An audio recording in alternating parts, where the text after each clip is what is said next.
ಕರ್ನಾಟಕದಲ್ಲಿ ಉಪಚುನಾವಣೆಯ ಕಾವು ದಿನದಿಂದ ದಿನಕ್ಕೆ ತೀವ್ರಗೊಳ್ಳುತ್ತಿದೆ. ದಾವಣಗೆರೆ ದಕ್ಷಿಣ, ಬಾಗಲಕೋಟೆ ವಿಧಾನಸಭಾ ಕ್ಷೇತ್ರಗಳ ಬೈ ಎಲೆಕ್ಷನ್ ಹಿನ್ನೆಲೆಯಲ್ಲಿ ರಾಜಕೀಯ ಪಕ್ಷಗಳು ಭರ್ಜರಿ ರಣತಂತ್ರ ರೂಪಿಸುತ್ತಿದ್ದು, ಆಡಳಿತಾರೂಢ ಕಾಂಗ್ರೆಸ್ ಪಕ್ಷ ಈ ಎರಡೂ ಕ್ಷೇತ್ರಗಳನ್ನು ಗೆಲ್ಲಲೇಬೇಕೆಂದು ಪ್ರತಿಷ್ಠೆಯಾಗಿ ತೆಗೆದುಕೊಂಡಿದೆ.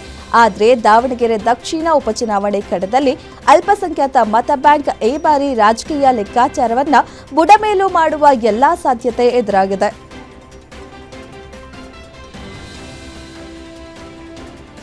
ದಾವಣಗೆರೆ ದಂಗಲ್ನಲ್ಲಿ ಚುನಾವಣಾ ಫೈಟ್ ಸಿಕ್ಕಾಪಟ್ಟೆ ಟೈಟ್ ಆಗಿದೆ. ಅದರಲ್ಲೂ ಈಗ ಕಾಂಗ್ರೆಸ್ ವರ್ಸಸ್ ಹಾಗೂ ಬಂಡಾಯ ಕಾಂಗ್ರೆಸ್ ಮಧ್ಯೆ ಪೈಪೋಟಿ ಜೋರಾಗಿದೆ. ಕಾಂಗ್ರೆಸ್ನಿಂದ ಟಿಕೆಟ್ ಕೊಡದಿದ್ದಕ್ಕೆ ಬಂಡಾಯವಾಗಿ ಸ್ಪರ್ಧಿಸಿರೋ ಸಾದಿಕ್ ಪೈಲ್ವಾನ್ ನಾಮಪತ್ರ ವಾಪಸ್ ಪಡೆಯದೆ ಚುನಾವಣಾ ಅಖಾಡದಲ್ಲೇ ಉಳಿದಿದ್ದಾರೆ. ಪೈಲ್ವಾನ್ ಮನವೊಲಿಸಲು ಆಗಮಿಸಿದ್ದ ರಿಜ್ವಾನ್ ಅರ್ಷದ್, ಸಲೀಂ ಅಹಮದ್ಗೆ ಪೈಲ್ವಾನ್ ಬೆಂಬಲಿಗರು ಗೋ ಬ್ಯಾಕ್ ಎಂದು ಘೋಷಣೆ ಕೂಗಿದ್ರು.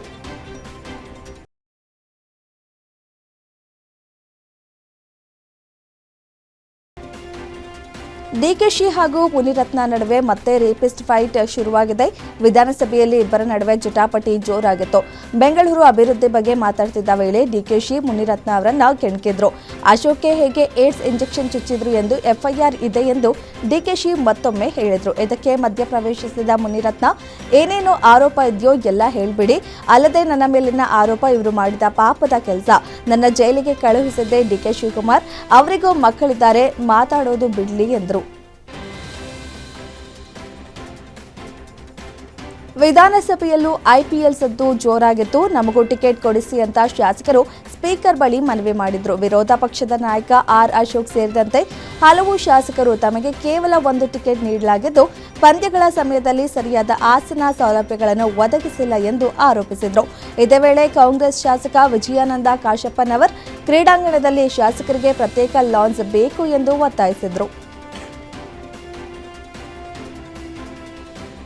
ಶಾಲೆ ದಾಖಲೆಗೆ ಮಕ್ಕಳಿಗೆ ನಿಗದಿಪಡಿಸಿದ್ದ ವಯೋಮಿತಿಯನ್ನು ಸರ್ಕಾರ ಸಡಿಲಿಕೆ ಮಾಡಿದೆ. 1ನೇ ತರಗತಿಗೆ 6 ವರ್ಷ ತುಂಬಿರಬೇಕು ಎಂಬ ನಿಯಮದಲ್ಲಿ 60 ದಿನ ವಿನಾಯಿತಿ ನೀಡಲಾಗಿದೆ. ಈ ಬಗ್ಗೆ ಶಿಕ್ಷಣ ಸಚಿವ ಮಧು ಬಂಗಾರಪ್ಪ ಅವರು ವಿಧಾನಸಭೆಯಲ್ಲಿ ಘೋಷಣೆ ಮಾಡಿದ್ದಾರೆ. ಈ ಮೂಲಕ ಯುಕೆಜಿ ಮುಗಿಸಿದ್ರೂ 6 ವರ್ಷ ಪೂರ್ಣಗೊಂಡಿಲ್ಲವೆಂದು ಬೇಸರದಲ್ಲಿದ್ದ ಲಕ್ಷಾಂತರ ಮಕ್ಕಳು, ಪೋಷಕರಿಗೆ ಅನುಕೂಲವಾಗಿದೆ. ಈ ನಿರ್ಧಾರದಿಂದ 5 ವರ್ಷ 10 ತಿಂಗಳು ಅಥವಾ ಅದರ ಮೇಲೆ ವಯಸ್ಸಾಗಿರುವ ಮಕ್ಕಳು ಸಹ ಈ ವರ್ಷ 1ನೇ ತರಗತಿಗೆ ದಾಖಲಾಗಬಹುದು. ಸರ್ಕಾರ ಮಹಿಳಾ ನೌಕರರ ಆರೋಗ್ಯ ಕಾರ್ಯದಕ್ಷತೆಯನ್ನ ಗಮನದಲ್ಲಿ ಇಟ್ಕೊಂಡು ಋತುಚಕ್ರ ರಜೆ ಸೌಲಭ್ಯವನ್ನ ನೀಡಿದೆ. ಆದರೆ ಅಚ್ಚರಿ ಎಂಬಂತೆ ಋತುಚಕ್ರ ರಜೆ ಪ್ರಶ್ನಿಸಿ ವಿವಿಧ ಕಂಪನಿಗಳ ಮಹಿಳಾ ಉದ್ಯೋಗಿಗಳಿಂದಲೇ ಹೈಕೋರ್ಟ್ಗೆ ರಿಟ್ ಅರ್ಜಿ ಸಲ್ಲಿಸಲಾಗಿದ್ದು, ಆದೇಶ ರದ್ದುಪಡಿಸುವಂತೆ ಮನವಿ ಮಾಡಲಾಗಿದೆ. ರಾಜ್ಯ ಸರ್ಕಾರದ ಆದೇಶ ಸಮಾನತೆ ಹಕ್ಕಿಗೆ ವಿರುದ್ಧವಾಗಿ ಮಹಿಳಾ ಉದ್ಯೋಗಿಗಳ ನೇಮಕಕ್ಕೆ ಕಂಪನಿಗಳು ಹಿಂದೇಟು ಹಾಕ್ತಾರೆ. ಹೀಗಾಗಿ ಋತುಚಕ್ರದ ಕಾರಣಕ್ಕೆ ಕಡ್ಡಾಯ ರಜೆ ನೀಡುವ ಅಗತ್ಯವಿಲ್ಲವೆಂದು ಅರ್ಜಿಯಲ್ಲಿ ಉಲ್ಲೇಖಿಸಲಾಗಿದೆ. ರಾಜ್ಯ ಸರ್ಕಾರವು ಮಹಾವೀರ ಜಯಂತಿ ಪ್ರಯುಕ್ತದ ಸಾರ್ವತ್ರಿಕ ರಜಾ ದಿನವನ್ನು ಮಾರ್ಪಾಡು ಮಾಡಿದೆ. ಇನ್ನು ಈ ಹಿನ್ನೆಲೆಯಲ್ಲಿ ಮಾರ್ಚ್ 30ಕ್ಕೆ ನಡೆಯಬೇಕಿದ್ದ ಎಸ್ಎಸ್ಎಲ್ಸಿ ಹಿಂದಿ ಭಾಷೆ ಪರೀಕ್ಷೆಯನ್ನು ಮಾರ್ಚ್ 31ಕ್ಕೆ ನಿಗದಿಪಡಿಸಿದೆ. ಕರ್ನಾಟಕ ಶಾಲಾ ಪರೀಕ್ಷೆ ಮತ್ತು ಮೌಲ್ಯ ನಿರ್ಣಯ ಮಂಡಳಿಯು ಪರಿಷ್ಕೃತ ವೇಳಾಪಟ್ಟಿ ಪ್ರಕಟಿಸಿದೆ. ಸರ್ಕಾರ ಈ ಮೊದಲು ಮಾರ್ಚ್ 31ಕ್ಕೆ ಈ ಬಾರಿಯ ಮಹಾವೀರ ಜಯಂತಿಯ ಸಾರ್ವತ್ರಿಕ ರಜೆಯನ್ನ ಘೋಷಿಸಿತ್ತು. ಆದರೆ ಜೈನ್ ಸಮುದಾಯ ಮಾರ್ಚ್ 30ರಂದೇ ರಜೆ ಘೋಷಿಸಬೇಕೆಂದು ಸರ್ಕಾರಕ್ಕೆ ಕೋರಿದ್ರು. ಅದರಂತೆ ಸರ್ಕಾರ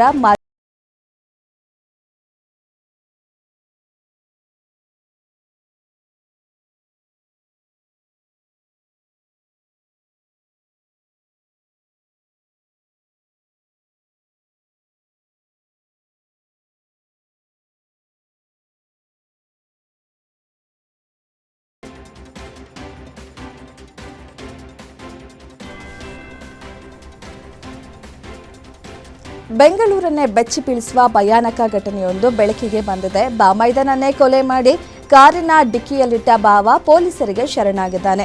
ಈ ಘಟನೆ ಬನ್ನೇರುಘಟ್ಟದ ಬಿಲ್ವಾರದ ಹಳ್ಳಿಯ ನಿರ್ಜನ ಪ್ರದೇಶದಲ್ಲಿ ನಡೆದಿದೆ. ಆರೋಪಿ ಬನ್ನೇರುಘಟ್ಟ ಸಮೀಪದ ಭೈರಪ್ಪನಹಳ್ಳಿಯ ಶ್ರೀನಿವಾಸ್ ತಂಗಿ ಕೋಮಲ ಜೊತೆ ರಂಜಿತ್ ಸಂಬಂಧ ಹೊಂದಿದ್ದ. ಇದೇ ವಿಚಾರವಾಗಿ ವೈಷಮ್ಯ ಬೆಳೆಸಿಕೊಂಡಿದ್ದ ಶ್ರೀನಿವಾಸ್ ಪ್ಲಾನ್ ಮಾಡಿ ರಂಜಿತ್ನನ್ನ ಕೊಲೆ ಮಾಡಿ ಪೊಲೀಸರಿಗೆ ಶರಣಾಗಿದ್ದಾನೆ.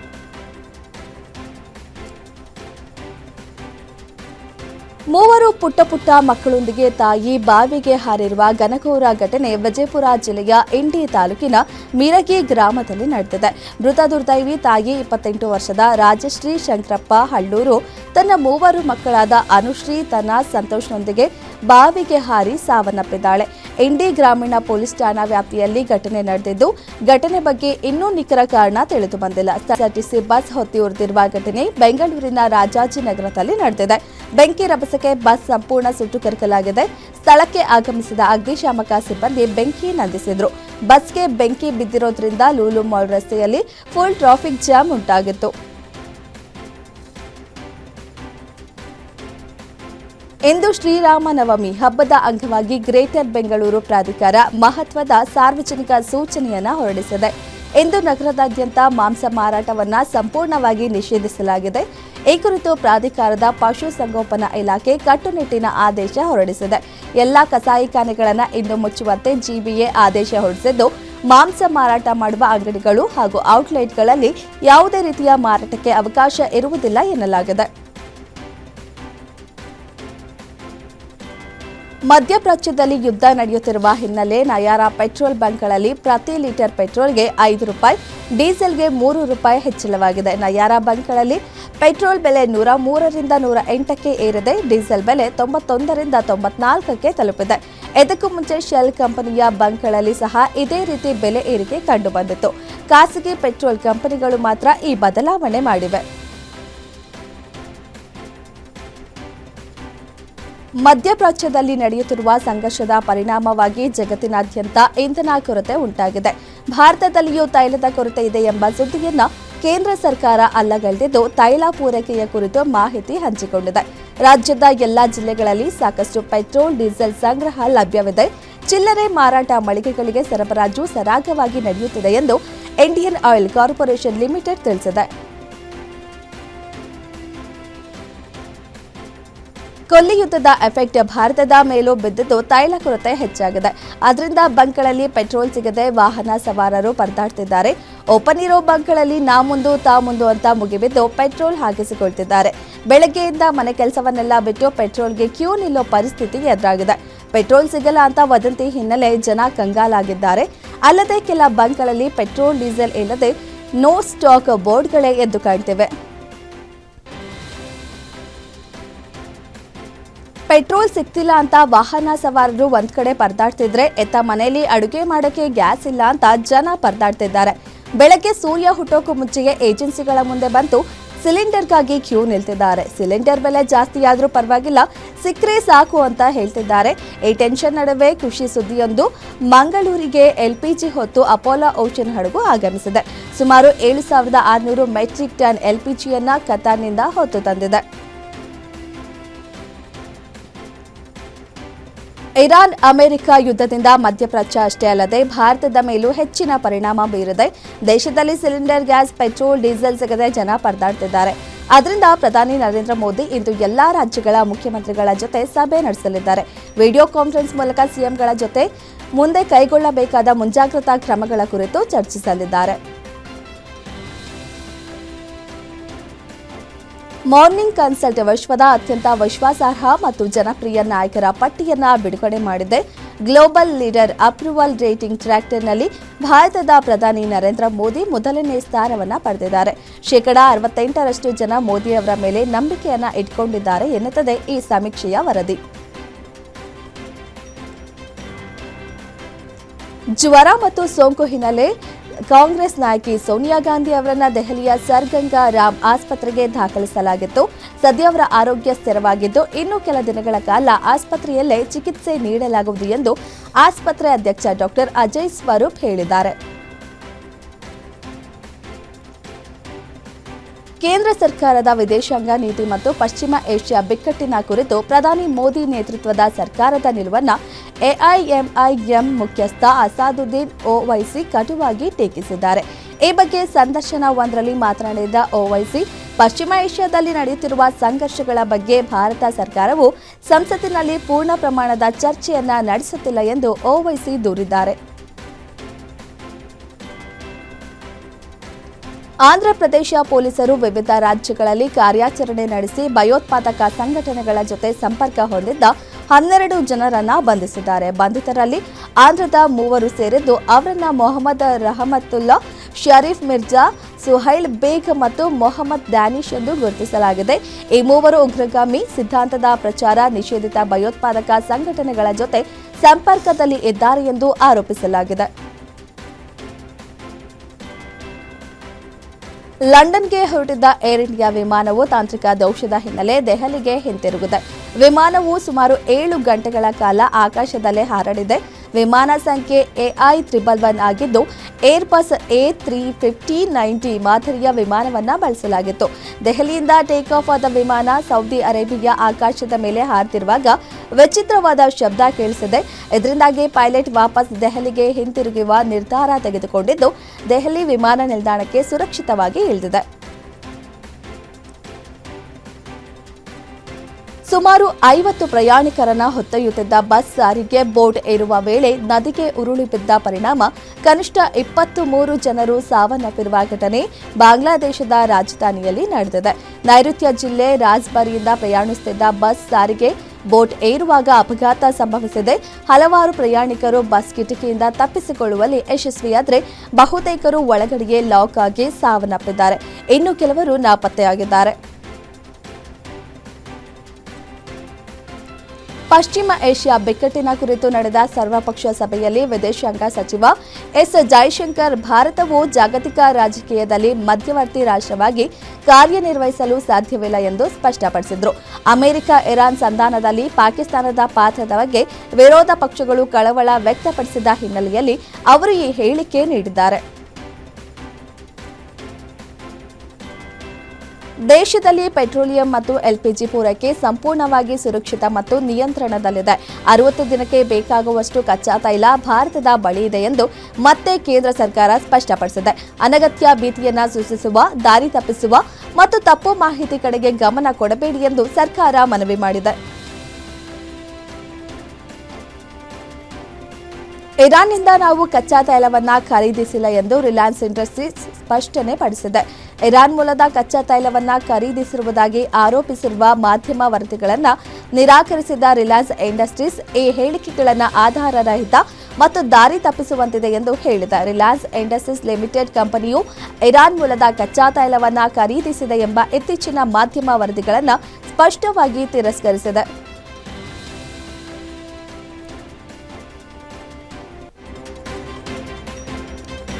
ಇಸ್ತಾನ್ಬುಲ್ ಬಳಿಯ ಕಪ್ಪು ಸಮುದ್ರದಲ್ಲಿ ಟರ್ಕಿ ನಿರ್ವಹಿಸುತ್ತಿದ್ದ ಕಚ್ಚಾ ತೈಲ ಟ್ಯಾಂಕರ್ ಹಡಗಿನ ಮೇಲೆ ದಾಳಿ ನಡೆದಿದೆ. ಕಪ್ಪು ಸಮುದ್ರವನ್ನು ಮರ್ಮರ ಸಮುದ್ರ, ದ್ವೀಪ ಸಮುದ್ರ ಮತ್ತು ಮೆಡಿಟರೇನಿಯನ್ನೊಂದಿಗೆ ಸಂಪರ್ಕಿಸುವ ಪ್ರಮುಖ ಜಲಮಾರ್ಗವಾದ ಬಾಸ್ಪರಸ್ನಿಂದ ಸುಮಾರು 33 ಕಿಲೋಮೀಟರ್ ದೂರದಲ್ಲಿ ದಾಳಿ ನಡೆದಿದೆ. ಸಿಯೇರಾ ಲಿಯೋನ್ ಧ್ವಜ ಹೊತ್ತ ಟ್ಯಾಂಕರ್ ರಷ್ಯಾದ ಕಚ್ಚಾ ತೈಲ ಸಾಗಿಸುತ್ತಿತ್ತು. ರಷ್ಯಾದ ತೈಲ ತುಂಬಿದ ಟ್ಯಾಂಕರ್ ನೊವೊರೊಸಿಸ್ಕ್ಗೆ ಹೊರಟಿತ್ತು. ಈ ವೇಳೆ ಟರ್ಕಿಯ ಪ್ರಾದೇಶಿಕ ಸಮುದ್ರ ಗಡಿಯಿಂದ ಹೊರಗೆ ದಾಳಿ ನಡೆದಿದೆ.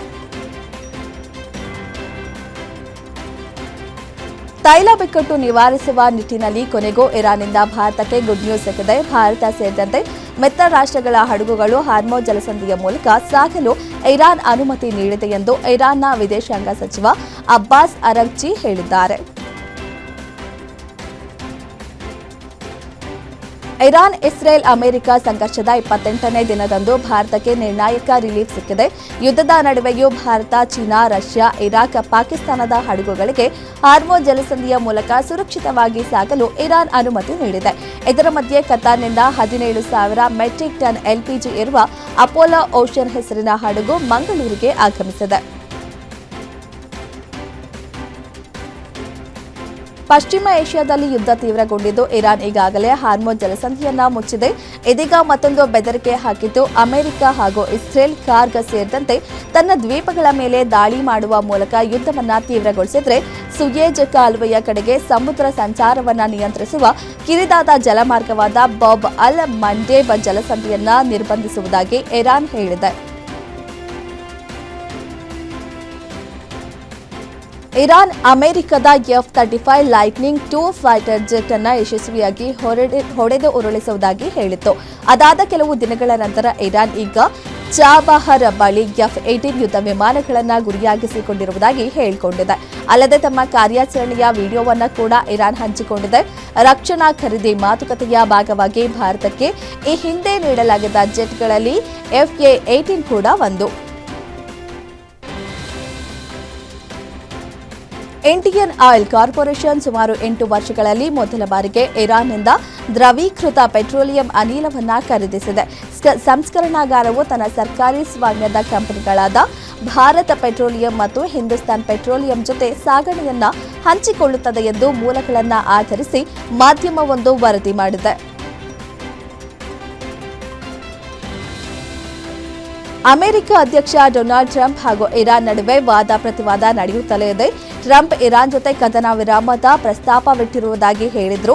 ಆದರೆ ಇರಾನ್ ಅದನ್ನು ತಿರಸ್ಕರಿಸಿ ತಾನೇ ಟ್ರಂಪ್ಗೆ 5 ಷರತ್ತುಗಳನ್ನು ವಿಧಿಸಿತ್ತು.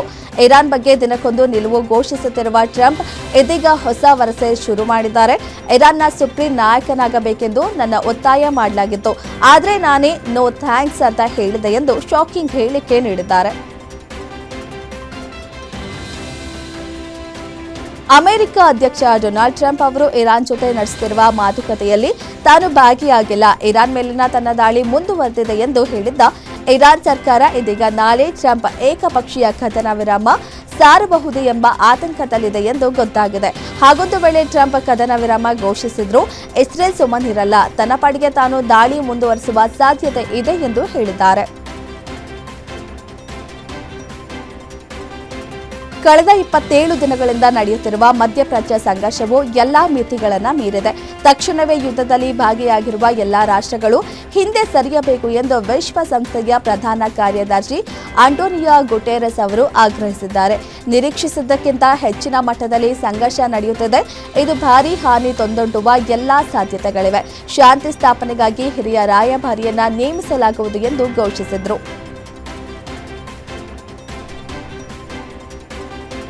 ಇರಾನ್ನ ಸರ್ವೋಚ್ಚ ನಾಯಕ ಅಲಿ ಖಮೇನಿ ನಮ್ಮೊಂದಿಗೆ ಇಲ್ಲ ಎಂದು ಅಮೆರಿಕದ ಅಧ್ಯಕ್ಷ ಡೊನಾಲ್ಡ್ ಟ್ರಂಪ್ ಹೇಳಿದ್ದಾರೆ.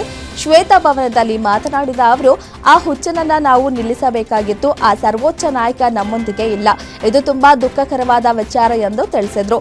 ಮೊದಲ ಹಂತದ ನಾಯಕರ ಹೋದ ನಂತರ ಹೊಸ ನಾಯಕರನ್ನ ನೇಮಕ ಮಾಡಿದ್ರು, ಅವರನ್ನ ನಾವು ಹೊಡೆದು ಹಾಕಿದ ನಂತರ ಈಗ ಇರಾನ್ನಲ್ಲಿ ನಾಯಕರೇ ಇಲ್ಲ ಎಂದಿದ್ದಾರೆ. ಮಧ್ಯಪ್ರಾಚ್ಯದಲ್ಲಿನ ಸಂಘರ್ಷದ ಪರಿಣಾಮಗಳನ್ನು ಊಹಿಸುವುದು ಕಷ್ಟ ಎಂದು ರಷ್ಯಾ ಅಧ್ಯಕ್ಷ ವ್ಲಾಡಿಮಿರ್ ಪುಟಿನ್ ಹೇಳಿದ್ದಾರೆ. ಈ ಸಂಘರ್ಷವು ಕೋವಿಡ್ನಂತೆ ಜಾಗತಿಕ ಪರಿಣಾಮ ಬೀರಬಹುದು ಎಂದರು. ಸಂಘರ್ಷವು ಈಗಾಗಲೇ ಇಂಟರ್ನ್ಯಾಷನಲ್ ಲಾಜಿಸ್ಟಿಕ್ ಉತ್ಪಾದನೆ ಮತ್ತು ಪೂರೈಕೆ ಸರಪಳಿಗಳಿಗೆ ಅಡ್ಡಿಪಡಿಸುತ್ತಿದೆ ಮತ್ತು ಹೈಡ್ರೋಕಾರ್ಬನ್ ಲೋಹಗಳು ಮತ್ತು ರಸಗೊಬ್ಬರ ಕಂಪನಿಗಳ ಮೇಲೆ ಭಾರೀ ಒತ್ತಡವನ್ನು ಹೇರುತ್ತಿದೆ ಎಂದು ಹೇಳಿದ್ದಾರೆ. ಇರಾನ್, ಅಮೆರಿಕ, ಇಸ್ರೇಲ್ ನಡುವೆ ಯುದ್ಧ ದಿನದಿಂದ ದಿನಕ್ಕೆ ಹೆಚ್ಚಾಗ್ತಲೇ ಇದೆ. ಇದರ ನಡುವೆ ಇರಾನ್ನ ಸಂಸ್ಕೃತ ಯುರೇನಿಯಂ ಕೈವಶ ಮಾಡಿಕೊಳ್ಳಲು ಅಮೆರಿಕ ರಣರೋಚಕ ಪ್ಲಾನ್ ಮಾಡಿದೆ. ಇರಾನ್ ನೆಲಕ್ಕೆ ಅಮೆರಿಕ ಸೈನಿಕರನ್ನ ಇಳಿಸಿ ಯುರೇನಿಯಂ ಕೈವಶ ಮಾಡಿಕೊಳ್ಳಲು ತಂತ್ರ ಮಾಡುತ್ತಿದೆ ಎಂದು ಹೇಳಲಾಗಿದೆ. ಇರಾನ್ ಇಂಧನ ಸಾಮ್ರಾಜ್ಯದ ಹೆಡ್ ಆಫೀಸ್ ಎಂದೇ ಹೆಸರಾದ ಕರ್ಗ್ ದ್ವೀಪ ಕೈವಶಕ್ಕೆ ತಂತ್ರ ಹೊರಟಿದ್ದು, ಸಂಧಾನ ಮಾತುಕತೆಗೆ ಇರಾನ್ ಒಪ್ಪದಿದ್ದರೆ ಅಮೆರಿಕ ಸೈನಿಕರು ಇರಾನ್ಗೆ ಇಳಿಯಲು ರೆಡಿಯಾಗಿದ್ದಾರೆ. ಬಂದರ್ ಅಬ್ಬಾಸ್ನಲ್ಲಿ ಅಮೆರಿಕ ಇಸ್ರೇಲಿ ದಾಳಿಯಲ್ಲಿ ಇಸ್ಲಾಮಿಕ್ ರೆವಲ್ಯೂಷನರಿ ಗಾರ್ಡ್ ಕಾರ್ಪ್ಸ್ ನೌಕಾ ಕಮಾಂಡರ್ ಅಲಿ ರಿಜಾ ತಂಗ್ಸಿರಿ ಮೃತಪಟ್ಟಿದ್ದಾರೆ. ಹಾರ್ಮೋಜ್ ಜಲಸಂಧಿಯನ್ನು ಮುಚ್ಚಲು ಕಾರಣರಾದ ಪ್ರಮುಖ ವ್ಯಕ್ತಿ ಹತ್ಯೆ ಮಾಡಲಾಗಿದೆ ಎಂದು ಇಸ್ರೇಲ್ ಮೂಲಗಳು ಆಧರಿಸಿ ಟೈಮ್ಸ್ ಆಫ್ ಇಸ್ರೇಲ್ ವರದಿ ಮಾಡಿದೆ. ದಾಳಿಯ ಬಗ್ಗೆ ಇರಾನ್ ಅಥವಾ ಇಸ್ರೇಲಿ ಮಿಲಿಟರಿಯಿಂದ ಇನ್ನೂ ಯಾವುದೇ ಅಧಿಕೃತ ಪ್ರತಿಕ್ರಿಯೆ ಬಂದಿಲ್ಲ. ಮದ್ಯಪಾನ ಮಾಡಿ ಲೈಫ್ ಜಾಕೆಟ್ ಧರಿಸದೆ ಈಜಲು ತೆರಳಿದ್ದ ಖ್ಯಾತ ಅಸ್ಸಾಮಿ ಗಾಯಕ ಜುಬಿನ್ ಗಾರ್ಗ್ ಸಾವಿಗೆ ಕಾರಣ ಎಂದು ಸಿಂಗಾಪುರ್ ಕೋರ್ಟ್ ಹೇಳಿದೆ.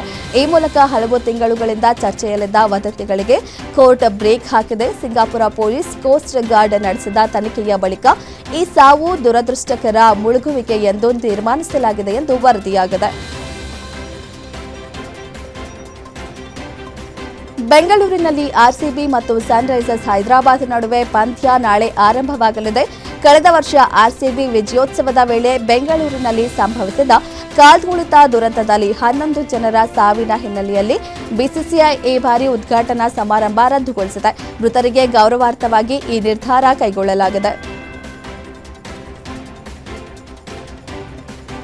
ಐಪಿಎಲ್ ಮ್ಯಾಚ್ ಆರಂಭಕ್ಕೆ ದಿನಗಣನೆ ಶುರುವಾಗಿದ್ದು, ಚಿನ್ನಸ್ವಾಮಿ ಕ್ರೀಡಾಂಗಣದಲ್ಲಿ ನಡೆಯಲಿರುವ ಮ್ಯಾಚ್ಗೆ ಬೇಕಾದ ತಯಾರಿಗಳನ್ನು ಮಾಡಿಕೊಳ್ಳಲಾಗಿದೆ. ಯಾವುದೇ ಕಾರಣಕ್ಕೂ ಟಿಕೆಟ್ ಖರೀದಿಗೆ ಸ್ಟೇಡಿಯಂ ಬಳಿ ಅವಕಾಶ ಇರುವುದಿಲ್ಲ. ಈಗಾಗಲೇ ಆನ್ಲೈನ್ ಮುಖಾಂತರ ಟಿಕೆಟ್ ಸೇಲ್ ಮಾಡಲಾಗಿದೆ. ಹೀಗಾಗಿ ಯಾರ ಬಳಿ ಟಿಕೆಟ್ ಇರುವುದಿಲ್ಲವೋ ಅವರಿಗೆ ಸ್ಟೇಡಿಯಂ ಬಳಿ ಬರಲು ಅವಕಾಶ ಇರುವುದಿಲ್ಲ ಎಂದು ಬೆಂಗಳೂರು ನಗರ ಪೊಲೀಸ್ ಆಯುಕ್ತ ಸೀಮಂತ್ ಕುಮಾರ್ ಸಿಂಗ್ ಹೇಳಿದರು.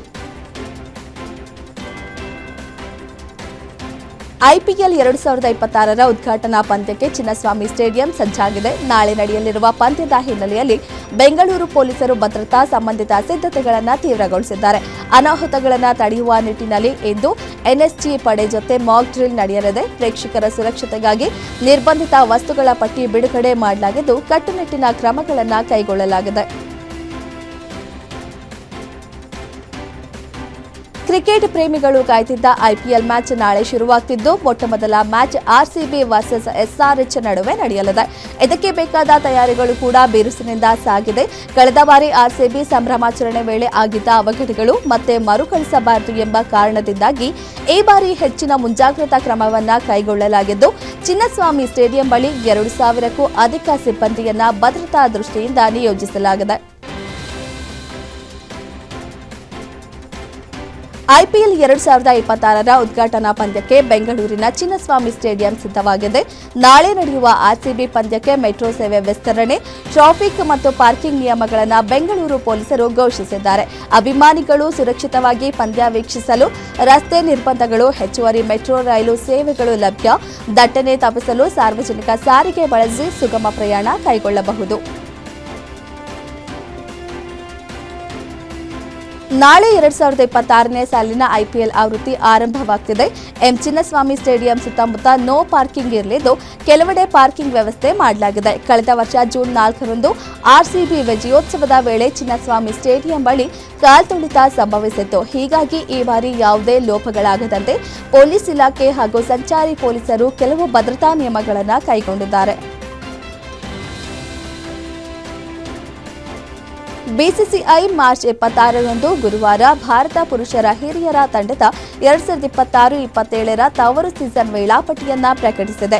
ಈ ಅವಧಿಯಲ್ಲಿ ಒಟ್ಟು 9 ಏಕದಿನ ಪಂದ್ಯಗಳು ನಡೆಯಲಿದ್ದು, ಅಭಿಮಾನಿಗಳಿಗೆ ವಿರಾಟ್ ಕೊಹ್ಲಿ ಮತ್ತು ರೋಹಿತ್ ಶರ್ಮಾ ಅವರ ಆಟವನ್ನ ಕಣ್ತುಂಬಿಕೊಳ್ಳಲು ಸಾಕಷ್ಟು ಅವಕಾಶಗಳು ಲಭ್ಯವಾಗಲಿವೆ. ಜೋಗಿ ಪ್ರೇಮ್ ನಿರ್ದೇಶನದ ಕೆಡಿ ಸಿನಿಮಾದಲ್ಲಿ ನಟ ಕಿಚ್ಚ ಸುದೀಪ್ ಅವರು ಕಾಲಭೈರವ ಎಂಬ ಪಾತ್ರದಲ್ಲಿ ಕಾಣಿಸಿಕೊಳ್ತಿದ್ದಾರೆ. ಚಿತ್ರತಂಡವು ಇಂದು ಸುದೀಪ್ ಅವರ ಪಾತ್ರವನ್ನು ಅಧಿಕೃತವಾಗಿ ಪರಿಚಯಿಸಿದ್ದು, ಈ ಪಾತ್ರ ಸಮಾಜದಲ್ಲಿ ಚಾವು ಸೃಷ್ಟಿಸುತ್ತದೆ ಎಂದು ಚಿತ್ರತಂಡವು ಬಣ್ಣಿಸಿದೆ. ರಣವೀರ್ ಸಿಂಗ್ ನಟನೆಯ ದುರಂಧರ್ 2 ಸಿನಿಮಾವು ಬಾಕ್ಸ್ ಆಫೀಸ್ನಲ್ಲಿ ಚಿನ್ನದ ಮಳೆ ಸುರಿಸುತ್ತಿರುವುದು ಗೊತ್ತೇ ಇದೆ. ವಿಶ್ವದಾದ್ಯಂತ ಈ ಚಿತ್ರವು ಈಗಾಗಲೇ 1,000 ಕೋಟಿ ರೂಪಾಯಿ ಗಡಿ ದಾಟಿ ಬಂದು ನಿಂತಿದೆ. ಇನ್ನು ದಕ್ಷಿಣ ಭಾರತದಲ್ಲಿ ಈ ಚಿತ್ರಕ್ಕೆ ಕರ್ನಾಟಕದಿಂದ ದೊಡ್ಡ ಮಟ್ಟದ ರೆಸ್ಪಾನ್ಸ್ ಸಿಕ್ಕಿದೆ. ಕರ್ನಾಟಕದಲ್ಲಿ ದಾಖಲೆ ಪ್ರಮಾಣದ ಗಳಿಕೆ ಆಗಿದೆ. ಕರುನಾಡಿನಲ್ಲಿ 7 ದಿನಕ್ಕೆ 70 ಕೋಟಿ ರೂಪಾಯಿ ಗಳಿಕೆ ಮಾಡಿದೆ. ಭಾರತೀಯ ಸೇನೆಯ ಶೌರ್ಯ ಸಾಹಸ ಕುರಿತಾದ ಅನೇಕ ಸಿನಿಮಾಗಳು ಈಗಾಗಲೇ ಬಾಲಿವುಡ್ನಲ್ಲಿ ಬಂದಿವೆ, ಈಗಲೂ ಬರ್ತಿವೆ. ಉರಿ, the surgical strike, sky force, fighter, Gunjan Saxena, the Kargil ಇನ್ನು ಅನೇಕ ಸಿನಿಮಾಗಳು ಭಾರತೀಯ 3 ಸೇನೆಗಳ ಪರಾಕ್ರಮಕ್ಕೆ ಹಿಡಿದ ಕನ್ನಡಿಯಾಗಿವೆ. ಇದೀಗ ಪಹಲ್ಗಾಮ್ ದಾಳಿಗೆ ಪ್ರತಿಯಾಗಿ ಭಾರತ ನಡೆಸಿದ ಆಪರೇಷನ್ ಸಿಂಧೂರ ವಿಶೇಷ ಕಾರ್ಯಾಚರಣೆ ಕುರಿತಾದ ಸಿನಿಮಾ ಸೆಟ್ಟೇರಲು ರೆಡಿಯಾಗಿದೆ. ರಾಮ್ ಚರಣ್ ಮತ್ತು ಜಾನ್ವಿ ಕಪೂರ್ ನಟಿಸಿ ಬುಚ್ಚಿಬಾಬು ಸನಾ ನಿರ್ದೇಶನ ಮಾಡುತ್ತಿರುವ ಪೆದ್ದಿ ಸಿನಿಮಾ ಚಿತ್ರೀಕರಣದ ಸಮಯದಲ್ಲಿ ನಟ ಇತ್ತೀಚೆಗೆ ಗಾಯಗೊಂಡರು. ಇದರ ನಡುವೆ ಸೆಟ್ಗೆ ಹಿಂತಿರುಗುವ ಮೊದಲು ಇದೀಗ ತಮ್ಮ ಹುಟ್ಟುಹಬ್ಬಕ್ಕೂ ಮುನ್ನ ಅಭಿಮಾನಿಗಳನ್ನ ಭೇಟಿಯಾಗಿದ್ದಾರೆ. ಮೆಚ್ಚಿನ ನಟನನ್ನ ನೋಡಿ ಫ್ಯಾನ್ಸ್ ಖುಷಿಯಾಗಿದ್ದಾರೆ. ಈ ವಿಡಿಯೋ ವೈರಲ್ ಆಗಿದೆ.